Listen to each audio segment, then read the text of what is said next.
திருவன் சரணாயி. அதிகௌரவத்துக்குரிய எங்களுடைய கல்யாண மித்ர குருநாதர் புத்தோத்பாதோ ஆரியன் வான்சவின் பாத நமஸ்காரம். இப்போ நாங்கள் பார்ப்போம்,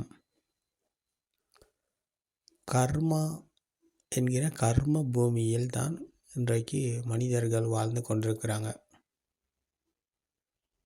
கர்ம பூமியில் வாழும் மனிதர்கள் தான் உலகத்தில் எல்லா மதத்தையும் சார்ந்தவர்கள் இருப்பது கர்மத்தை சுமந்து கொண்டு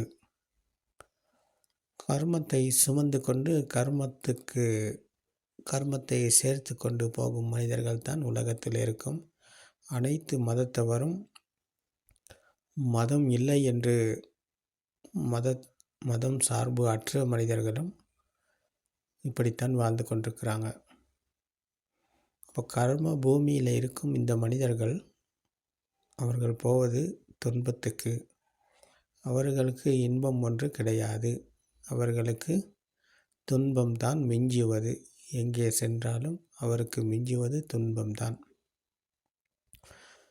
ஏன் என்றால், இவர்கள் இருப்பது மனதின் மாயைக்கு அகப்பட்டு. மனதின் மாயைக்கு அகப்பட்டு இருக்கும் இவர்கள் செய்து கொண்டிருப்பது கர்மத்தை, சேர்த்து கொண்டிருப்பது கர்மத்தை. கர்மத்தை சேர்ப்பதனால் இவருக்கு கர்மா இவருக்கு பரிசளித்து கொண்டு இருக்கிறது. இவர் இன்றைக்கு மனிதனாக இருக்கும் இவருடைய கர்மாவின் காரணமாக இவருடைய மூச்சு நின்றதற்கு பிறகு இவர் மானிய மக்கரோ அதிமானிய கொக்குரோ என்பதை போல குரங்காகவோ அல்லது நாயாகவோ இவருடைய பிறப்பு நடக்கிறது. அப்போ இது இவர்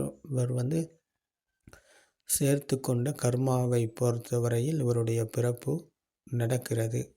அப்போ இதற்கு முடிவில்லை. குரங்காக பிறந்தால் நாயாக பிறந்தாலும் அங்கே பிறப்பு பல 100 வருடங்கள் அங்கே நாயாக பிறந்தவர் பிறக்கப்படுகிறார். அவர் அந்த பிறவியில் பல பிறவிகளை எடுத்து கர்மத்தை கழித்து மீண்டும் மீண்டும் மறுபடியும் அந்த துன்பத்தின் ஊடாக அவர் என்ன கர்மத்தை சேர்த்து போகிறாரோ அதற்கு ஏற்றாது போல் அவருடைய பிறப்பு நடக்கிறது. அப்போ இந்த பயணத்துக்கு முடிவில்லை. 1000 லட்சம் கோடிக்கணக்கான வருடங்கள் இந்த மனிதன் இப்படித்தான் இந்த கர்மாவின் பலனை அனுபவித்து கர்ம பூமியில் வாழும் இந்த மனிதன் இப்படித்தான் வாழ்க்கை பயணம் போய்கொண்டிருக்கிறது. அப்போது இன்றைய மனிதனாக வாழும் இந்த மனித பிறவியின் மகத்துவம் தெரிந்து கொள்ள வேண்டும். மகத்துவம் தெரிந்து சத்தியத்தை தேட வேண்டும். இது வேறு விலங்குகளுக்கோ பறவைகளுக்கோ மற்ற உயிரினங்களுக்கோ இது புரிந்து கொள்ள முடியாது, இதை அறிந்து கொள்ள முடியாது. ஆனால் மனிதனுக்கு இதை அறிந்து புரிந்து கொள்ள முடியும். அதுதான் மனிதர்களுக்காகத்தான் இந்த சத்தியத்தை போதனை செய்யப்பட்டது.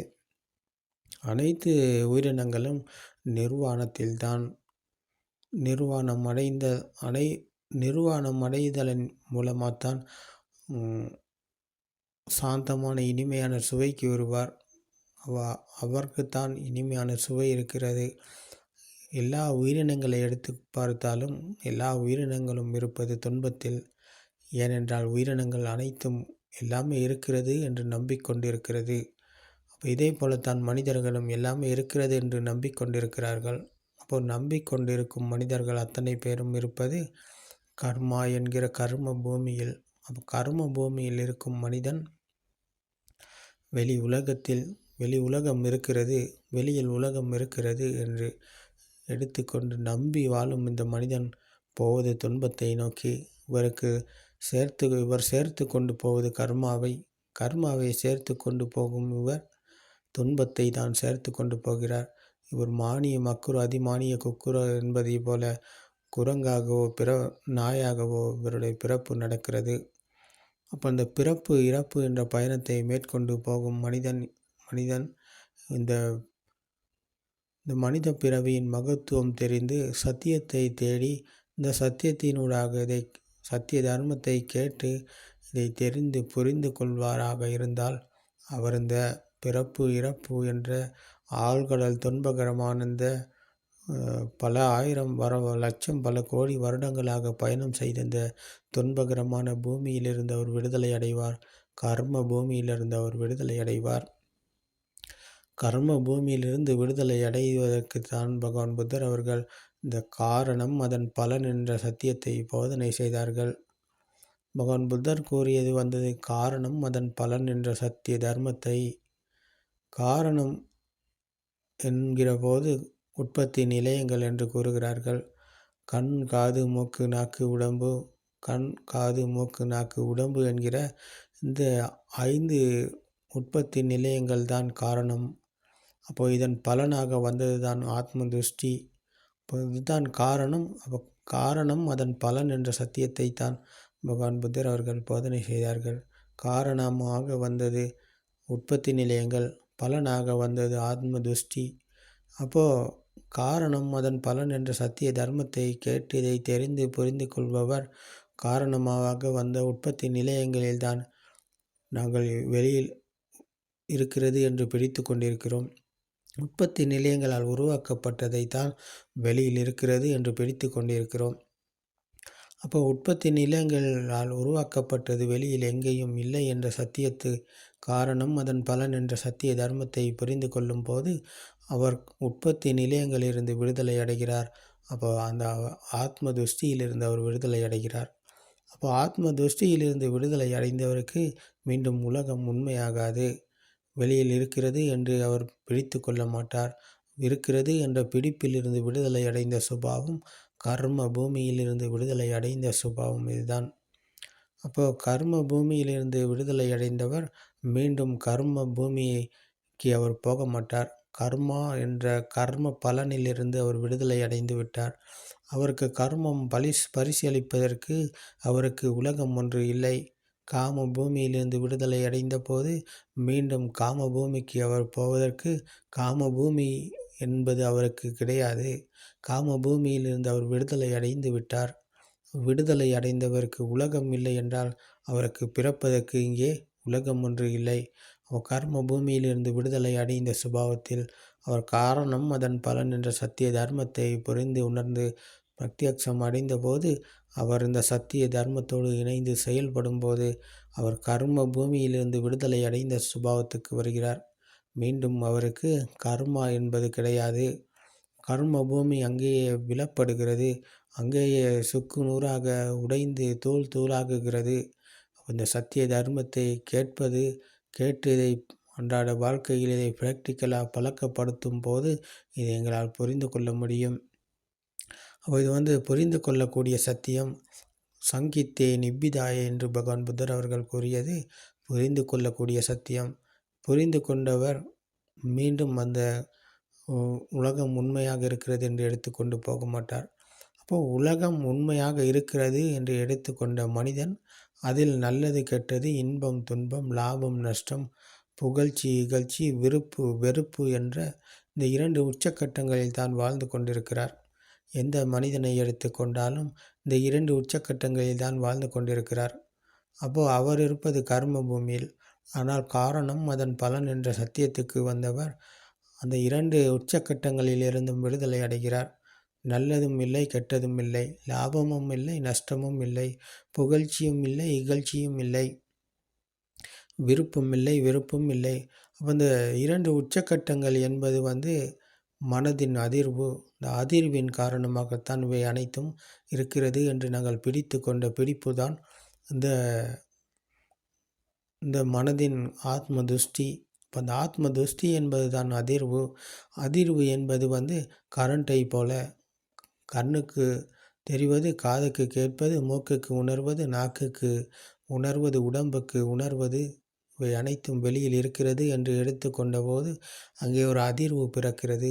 இந்த அதிர்வின் காரணமாக இது வேகமாக சுழலுவதன் காரணமாக இருக்கிறது என்று நாங்கள் பிடித்து கொண்டிருந்தோம். அந்த பிடித்து கொண்ட பிடிப்பினால் நாங்கள் ஆத்ம துஷ்டியில் இறங்கி பிடித்து கொண்டிருந்தோம். அந்த பிடித்து கொண்ட பிடிப்பினால் நாங்கள் உலகம் உண்மை என நம்பி வாழ்ந்து கொண்டிருந்தோம். ஆனால் இந்த சத்தியத்தை புரிந்து கொண்டவர் அந்த உலகம் உண்மை இல்லை என்ற சத்தியத்தை இது உற்பத்தி நிலையங்களால் உருவாக்கப்பட்டது. இது வெறும் மனதில் மனதில் வந்து கொண்டிருக்கும் எண்ணங்கள் தான். அப்போ எண்ணங்களில் உண்மை இல்லை, சத்தியமில்லை என்ற சத்தியத்தை புரிந்து கொண்டபோது மனம் என்ற ஆத்ம துஷ்டியிலிருந்து அவர் விடுதலை அடைகிறார். அப்போது அந்த அதிர்வு தான் இங்கே அழியப்படுகிறது, குறையப்படுகிறது. இந்த அதிர்வு என்பது சமநிலையை அடைகிறது. அப்போ சமநிலையை அடைந்த இந்த அதிர்வு சமநிலையை அடைந்த போது அந்த வேகம் இங்கே குறையப்படுகிறது. அதிர்வின் காரணமாக வேகமாக சுழல்வதன் காரணமாக உலகம் இருக்கிறது என்று எடுத்துக்கொண்டு பிடித்து கொண்டு இருந்த நாங்கள் ஆத்ம துஷ்டியிலிருந்து விடுதலை அடைந்த போது அப்போ அந்த வேகம் குறையப்படுகிறது. வேகம் குறைந்து அணுசோத்தையிலிருந்து படிசோத்தை என்ற மறுபக்கம் இது சுழலத் தொடங்குகிறது. அதாவது நாங்கள் இப்போ ஆற்று நீர் பள்ளத்தை நோக்கி போவதைப் போல எங்களுடைய பயணம் அணுசோத்தையில் போய்கொண்டிருந்தது. அந்த சத்தியத்தை கேட்டு இதை பழக்கப்படுத்தும் போது இதை படிசோத்தைக்கு திரும்பப்படுகிறது. இது மறுபக்கம் சுழலத் தொடங்குகிறது. அப்போ இந்த சுழற்சி என்பது அதிர்வின் காரணமாக அணுசோத்தை பக்கம் சுழன்றது. இந்த அதிர்வு குறையும் போது இது கரையும் போது அப்போ இந்த அதிர்வு குறைந்த பிறகு இது படிசோத்தைக்கு திரும்புகிறது, சுழலுகிறது. அப்போது இந்த அதிர்வு தான் இங்கே குறையப்படுகிறது. அதிர்வு குறைந்த போது அப்போது வேகம் குறையப்படுகிறது. வேகம் குறைந்ததன் காரணமாக அந்த வெளியில் இருக்கிறது என்று எடுத்துக்கொண்ட போது அதற்கு நல்லது, கெட்டது, இன்பம், துன்பம், லாபம், நஷ்டம், புகழ்ச்சி, இகழ்ச்சி, விருப்பு, வெறுப்பு என்ற இந்த ஆசை, கோபம், மாயை என்ற ராக, தேச, மோக என்ற இந்த ஆசை, கோபம், மாயை இங்கே கரையப்படுகிறது. இது அழியப்படுகிறது. அந்த அழிவின் காரணமாக, இந்த கரைவதன் காரணமாக இங்கே மனதில் எரிந்து கொண்டிருந்த தீ தான் இங்கே அணையப்படுகிறது. வெளியில் இருக்கிறது என்று எடுத்துக்கொண்ட போது அதற்கு ஒரு விருப்பு, வெறுப்பு இருந்தது. அப்போ அந்த விருப்பு, வெறுப்பது என்பது தான் தீ மனதில் எரிந்து கொண்டிருந்தது. அதை பெற்றுக்கொள்ள, இதை தன் வசப்படுத்தி கொள்ள, இதை அடைய என்று மனிதன் போராடுகிறார். இன்றைக்கு மனிதன் போராடி அதை பெற்றுக்கொள்ளுகிறார், அதை அடைகிறார், அதை தன் வசப்படுத்தி கொள்ளுகிறார். அப்போ அதுக்கு காரணம் வெளியில் இருக்கிறது என்று எடுத்துக்கொண்ட போது, அப்போ வெளியில் இருக்கிறது என்று எடுத்துக்கொண்டு வாழும் மனிதன் எப்படியாவது அதை அடைய என்ன சரி செஞ்சு நல்ல இதுலையோ கெட்டதுலையோ அப்படின்னு சொல்லி ஏதோ ஒரு வழியில் அதை அடைய முயற்சி செய்து கொண்டிருக்கிறார். அப்போ இது நல்லது கெட்டது இரண்டையும் இவர் பயன்படுத்துகிறார். அப்போ இதுதான் நல்லது கெட்டது என்ற இரண்டு துஷ்டிகளும் இங்கே இருக்கிறது. அப்போ இதுக்கு காரணம் வெளியில் இருக்கிறது என்று எடுத்துக்கொண்ட போது, அப்போ எடுத்துக்கொண்டு வாழும் மனிதன் அந்த நல்லது கெட்டது என்ற விருப்பு வெறுப்பில் அவர் அதை அடைய தன் வசப்படுத்தி கொள்ள பெற்றுக்கொள்ள என்று திட்டம் தீட்டி பல பல யுக்திகளை பயன்படுத்தி அதை அடைய பெற்றுக்கொள்ள முயற்சி செய்கிறார். அப்போது இது அனைத்தும் மனதின் மாயை என்று சத்தியத்தை புரிந்து கொண்ட போவருக்கு அந்த விருப்பு வெறுப்பு என்ற ஆசை, கோபம், மாயிலிருந்து அவர் விடுதலை அடைகிறார். ராக, தேச, மோக என்ற தீ இங்கே அணையப்படுகிறது. அப்போ வெளியில் இல்லை என்ற சத்தியத்தை புரிந்து கொண்ட போது தீ இங்கே அணையப்படுகிறது, கரையப்படுகிறது. அப்போ கரைந்ததன் பிறகு தீ மனதில் எரிந்து கொண்ட தீ அணைந்த பிறகு அப்போ வெளியில் இல்லை என்ற சத்தியத்தை உணர்ந்த பிறகு அப்போ தீ அணைந்த பிறகு அங்கே 2 உச்சக்கட்டங்களும் கீழே விழப்படுகிறது. அந்த பலம் ஒன்று அதுக்கு இல்லை. நல்லதாக இருந்தாலும் கெட்டதாக இருந்தாலும், லாபமாக இருந்தாலும் நஷ்டமாக இருந்தாலும், புகழ்ச்சி அடையவாதற்கு இருந்தாலும், இகழ்ச்சியாக இருந்தாலும், ஆசையாக இருந்தாலும், கோபமாக இருந்தாலும், விருப்பாக இருந்தாலும், வெறுப்பாக இருந்தாலும் இரண்டும் சமநிலையை அடைகிறது. அது இரண்டிலும் உள்ள வலுவான அங்கே வலுவு இழக்கப்படுகிறது. வலுவு என்பது குறையப்படுகிறது. அப்போ அந்த குறைவதன் காரணமாக மனதில் எரிந்து கொண்டிருந்த நல்லது கெட்டது என்ற 2 தீயும் இங்கே அணையப்படுகிறது. இந்த அணைப்பு என்பது தான் நிர்வாணம் என்று பகவான் புத்தர் அவர்கள் கூறுகிறார்கள். அப்போ இதுதான் சமநிலை. இந்த சமநிலையானது தான் மஜ்ஜை ஞானம் என்று பகவான் புத்தர் அவர்கள் கூறுகிறார்கள். 2 உச்சக்கட்டங்களிலிருந்தும் விடுதலை அடைந்தவர் மஜ்ஜை ஞானம் என்ற மத்திய நிலையத்துக்கு வருகிறார்.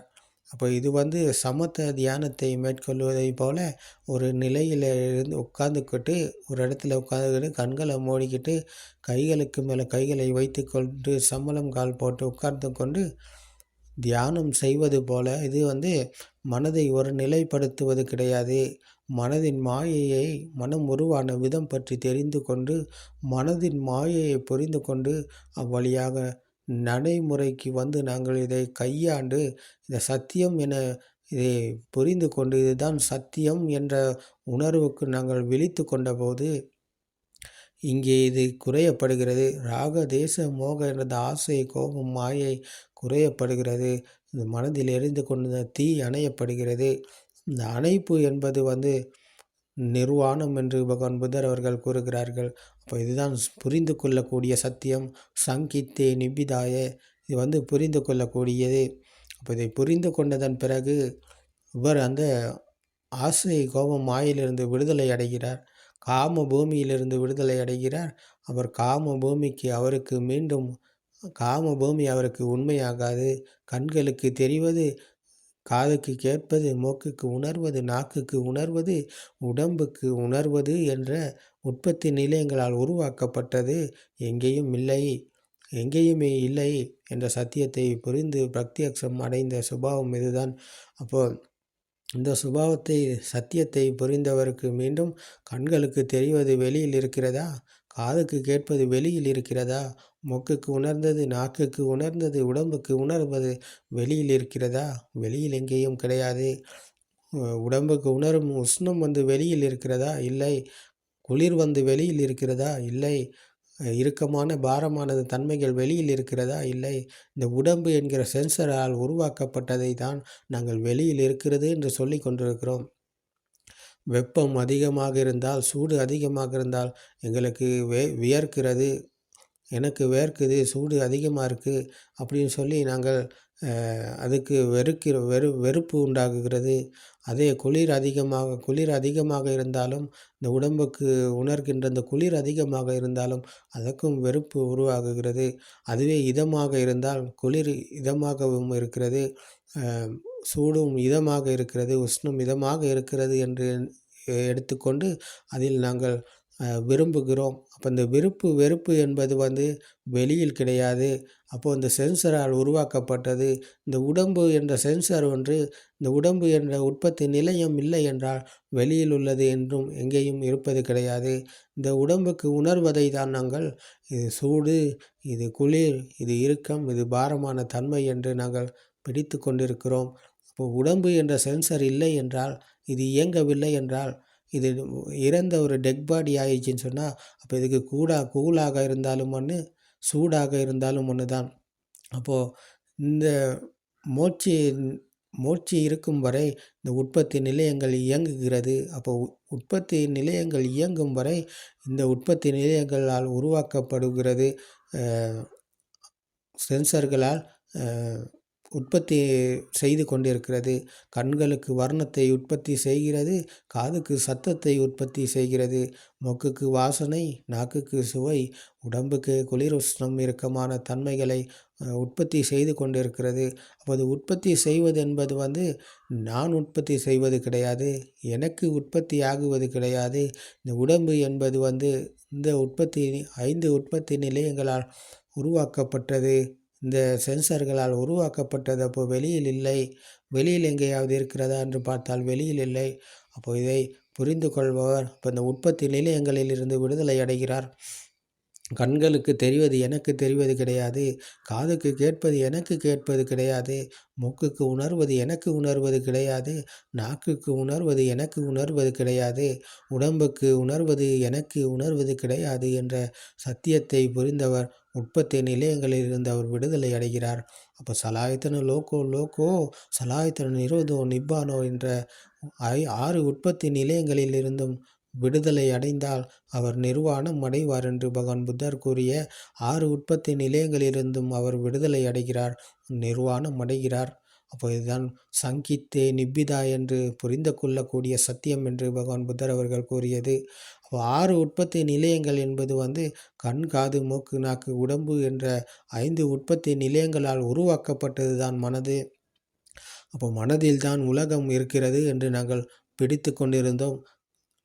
மாமரம் இருக்கிறது என்று எடுத்துக்கொண்டபோது, மாமரம் ஒரு எண்ணம் தான். கண்களுக்கு தெரிந்தது வர்ணம், காதுக்கு கேட்டது சத்தம், மூக்குக்கு உணர்ந்தது வாசனை, நாக்குக்கு உணர்ந்தது சுவை, உடம்புக்கு உணர்ந்தது குளிர், உஷ்ணம், இறுக்கமான தன்மைகள். இவை அனைத்தும் ஒன்றாக இணைந்த ஒரு எண்ணம் தான் மாமரம். அப்போ மாமரம் வெளியில் இருக்கிறதா? வெளியில் கிடையாது, மனதில் தான் இருக்கிறது. எண்ணம் மனதில் தான் இருக்கிறது. மனதில் இருக்கும் எண்ணத்தை தான் நாங்கள் வெளியில் இருக்கிறது என்று பிடித்து கொண்டிருந்தோம். பிடித்து கொண்டு இருக்கும் வரைக்கும் நாங்கள் இருந்தது கர்ம பூமியில். அப்போ மாமரம் வெளியில் இருக்கிறது என்று எடுத்துக்கொண்ட போது அதில் நல்லது கெட்டது, இன்பம் துன்பம், லாபம் நஷ்டம், புகழ்ச்சி இகழ்ச்சி, விருப்பு வெறுப்பு என்ற 2 உச்சக்கட்டங்கள் இருந்தது. அப்போ இந்த 2 உச்சக்கட்டங்களில் தான் நாங்கள் கர்மாவை சேர்த்து கொண்டு இருந்தோம். கர்மாவை சேர்த்து கொண்டு போகும் மனிதன் அதில் நல்லது கெட்டது, இன்பத்தை துன்பத்தை அனுபவிக்கிறார். அப்போ அதில் அவருக்கு கர்மா சேர்க்கப்படுகிறது. அந்த கர்மாவை அவர் சேர்த்து கொண்டு பிறப்பு இறப்பு என்ற அந்த பவ என்ற பயணத்தை அவர் மேற்கொண்டு போய்கொண்டிருக்கிறார். அந்த பயணத்துக்கு முடிவு இல்லை. இது முடிவில்லாத இந்த சக்கரத்தை தான் அனுசோத்து என்று பகவான் புத்தர் அவர்கள் கூறினார்கள். பள்ளத்தை நோக்கி போய்கொண்டிருப்பதைப் போல ஆற்று நீர் பள்ளத்தை நோக்கி போய்கொண்டு இருப்பதைப் போல இவர் போவது ஆழ்கடல் துன்பத்தை நோக்கி கடலுக்கு போய் கொண்டிருக்கிறார். ஆற்றில் பள்ளத்தை நோக்கி கடலுக்கு போய் கொண்டிருக்கிறார். அவர் அங்கே கடலுக்கு போவது என்பது துன்பத்தை நோக்கி போய் கொண்டிருக்கிறார். அப்போது ஆழ்கடல் துன்பம் என்பது அதுக்கு முடிவில்லை, எல்லை கிடையாது.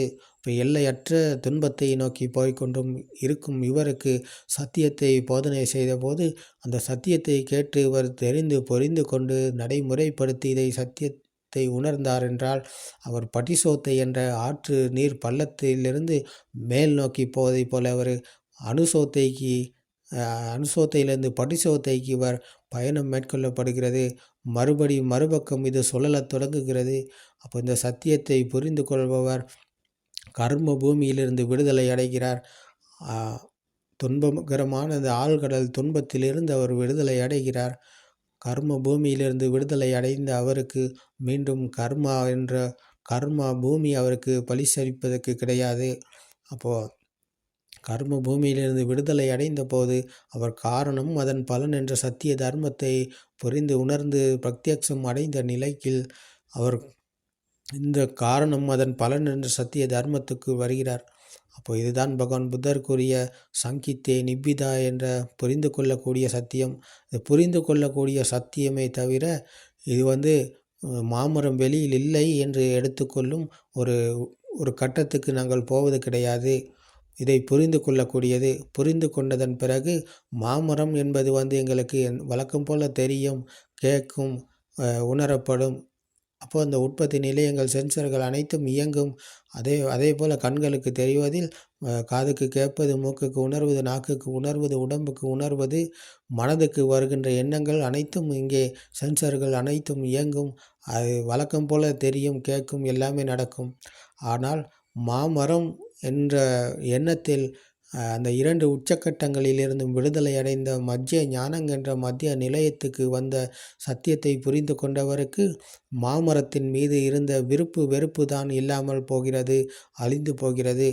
மாமரம் இருக்கிறது என்ற திருஷ்டியில் இருந்த மனிதன் அதற்கு நல்லது கெட்டது இன்பம் துன்பம் என்ற 2 உச்சக்கட்டங்களில் இருந்தார். ஆனால் மாமரம் வெளியில் இல்லை, மனதில் தான் இருக்கிறது, இது ஒரு எண்ணம் தான் என்ற சத்தியத்தை புரிந்து கொண்டவர் அந்த 2 உச்சக்கட்டங்களில் இருந்தும் விடுதலை அடைந்து மத்திய ஞானம் என்ற சத்தியத்தை உணர்ந்த போது மத்திய ஞானம் என்ற மத்திய நிலையத்துக்குள் வருகிறார். அவர் மாமரம் வழக்கம் போல தெரியும், கேட்கும், உணரக்கூடியதாக இருக்கும். ஆனால் அதிலுள்ள விருப்பு வெறுப்பு தான் அழியப்படுகிறது, குறையப்படுகிறது.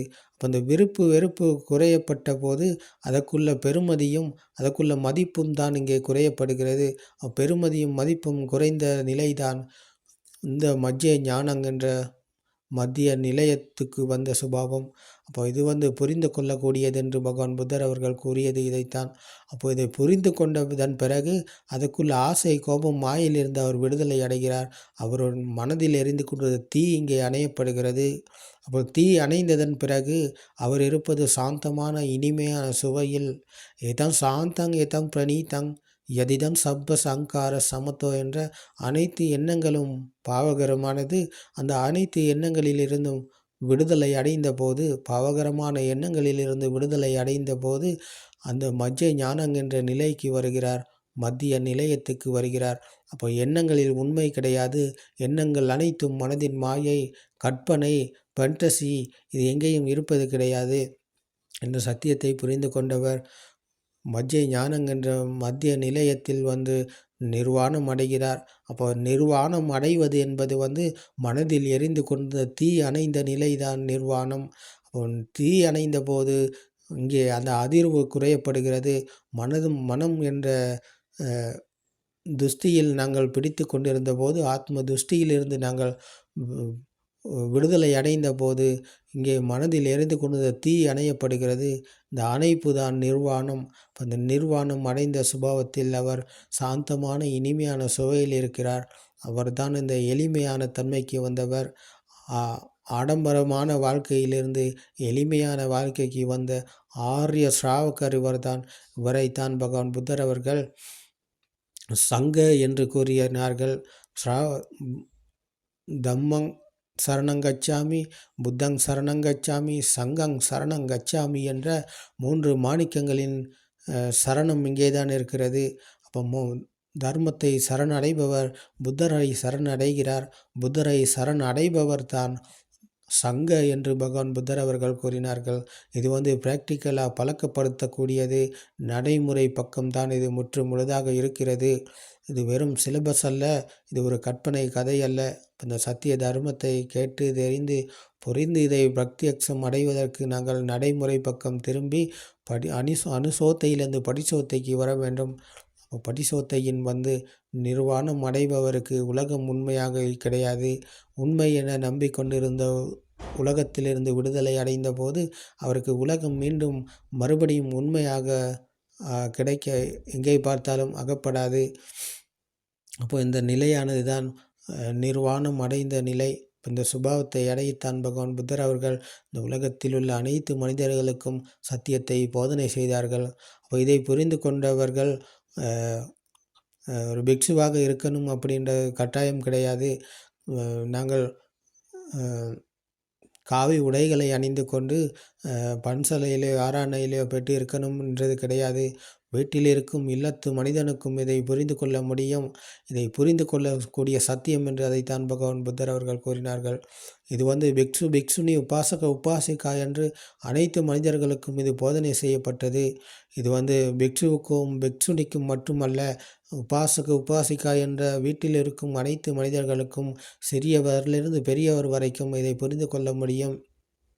அப்போ இதை புரிந்து கொண்டு பிரத்யக்ஷம் அடைந்த சுபாவத்தில் இவர் சங்க என்ற நிலைக்கு வருகிறார். அப்போ இது துணியை மாற்றிக்கொள்வது என்று கிடையாது. துணியை மாற்றிக்கொண்டு காவி உடையை அணிந்து கொண்டு உலகத்துக்கு படத்தை காட்டிட்டா பத்தாது. நாங்கள் உள ரீதியிலான மாற்றத்துக்கு வரணும். ரீதியிலான முன்னேற்றத்தை அடையணும். அப்போ அங்கேதான் இந்த சத்தியத்தை புரிந்து கொண்ட சுபாவம் இருக்கிறது.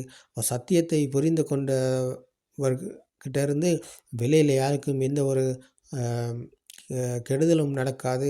இவர் சாந்தமான இனிமையில் இருக்கும்போது மற்றவர் மீது இவருடைய ஆழ்ந்த இரக்க மனப்பான்மை தான் இருக்கும்.